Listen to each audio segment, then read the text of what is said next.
I'm going to talk to you now about a couple of little cheats when you're making hot drinks underway. And the first thing that I use all the time when I'm making hot drinks, either underway or in port, is this fabulous non-slip tray, which has got the bits on the bottom and on the top, and it's actually really effective. It doesn't look like it is, but it's really, really good. Things don't move. However, if you're really healing over or it's really lumpy, then this isn't good enough. It just doesn't hold.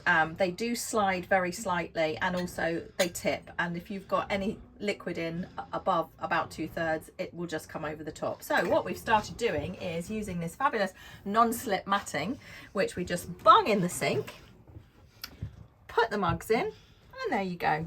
Any spillages, it doesn't matter. Hot water can go over the side. Really doesn't make any difference. It's really, really good. So you've probably seen this. It's amazing stuff, and we use it all over the boat. We've got it on the bottom of coasters, mats, and we've also got it down underneath the nav station, where we keep a lot of bits and pieces, including the grab bag, so that we can get it really easily. But we had found that when the boat was heeling over to starboard, this was all sliding out and getting in the way, so that's stopped that.